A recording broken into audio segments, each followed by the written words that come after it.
আমাকে কি বলবা বলো না বলে বাবা রে আমার গলাটা শুকাইয়ে গেছে, একটু পানি দিবা কি? বাইজিদ মুস্তাফি রহমাতুল্লাহ আলাইহি পানির জন্য চলে গেলেন। পানি আইনা দেখে মা আবার বিছনার ভিতরে ঘুমাইয়া গেছে। বাইজিদ মুস্তাফি মনে মনে চিন্তা করে, আজকে যদি আমি এখান থেকে চলে যাই, পানিটা নিয়ে যাই, মা যদি আবার চৈতন্য পায় দেখে আমি নাই, তাহলে মা কষ্ট পাবে, মনে মনে কষ্ট পাবে।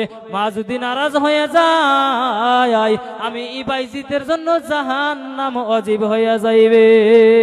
ওই জন্য বাইজিদ মুস্তাফি রহমাতুল্লাহ আলাইহি মায়ের শীতানের কাছে পানির গ্লাসটা ধরিয়া সারা রাত দাঁড়াইয়া অপেক্ষা করতেছে। কোন সুবহানাল্লাহ।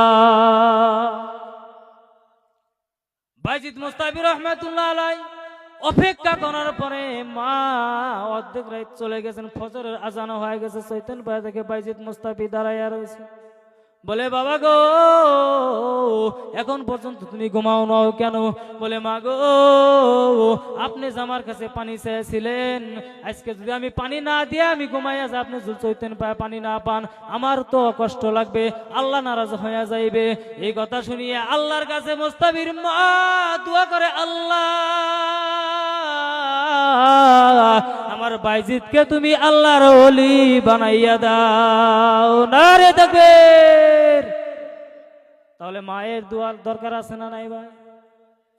আমি সর্বপ্রথম হাদিস তেলাওয়াত করেছি রে বন্ধু। মায়ের দোয়ারটা তো থাকলো, কিন্তু ফিনিশিং দেওয়া অসম্ভব, অনেক লম্বা ইতিহাস রে বাবা। কিন্তু আমি একটা কথা বলে যাই, জনম দুঃখিনী মা আমরা কেউ কষ্ট দিব না ইনশাআল্লাহ। কারা কারা কষ্ট দিব না হাত তুলি জোরে, নারে তাকবীর। যারা যারা হাত তোলেন না ওরা কি কষ্ট দিবেন? সবাই হাত তোলেন। যারা যুবক ভাই আছেন হাত তোলেন। আল্লাহ এই চিকিবিকি আজকে ধর্মীয় সবাই ওয়াদা করলো রে বাবা। ও আল্লাহ গো আমার এই মুসলমান ভাইদেরকে তুমি কবুল ও মঞ্জুর করে না, জোরে কোন আমিন। আল্লাহ নবী সাল্লাল্লাহু তাআলা আলাইহি ওয়াসাল্লাম হাদিস শরীফের মধ্যে বলছেন রে বাবা, আরেকটা কথা মা বোনদের বলে যায়। আল্লাহ নবী সাল্লাল্লাহু আলাইহি ওয়াসাল্লাম বলছেন আল হায়া শুবাতুম মিনাল ঈমান, যে নারীর ভিতরে, যে পুরুষের ভিতরে হায়া নাই, শরম নাই, আল্লাহ নবী বলেছেন তার ভিতরে ঈমান নাই। বর্তমান জামানায় দেখা যায় রে বন্ধু,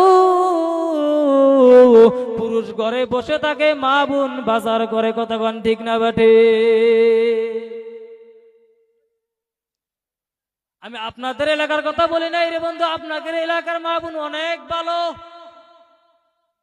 না? আপনাদের এলাকার আছে আছে থাকবো না? বেন্ডি বিসলার যা মা বোন খারাপ পায়েন না। আল্লাহ নবী সাল্লাল্লাহু তাআলা আলাইহি ওয়াসাল্লাম বলেছেন, যেই মা বোন দুনিয়ার জমিনের ভিতরে মা ফাতেমার সাথে জান্নাতে যাইতে চায়, মা খাদিজার সাথে জান্নাতে যাইতে চায়, মা আয়েশা সিদ্দিকা রাদিয়াল্লাহু তাআলা আনহার সাথে জান্নাতে যাইতে চায়, তাহলে দুনিয়ার জমিনের ভিতরে সর্বপ্রথম পর্দাশীল হইতে হবে। সুবহানাল্লাহ। কারণ যেই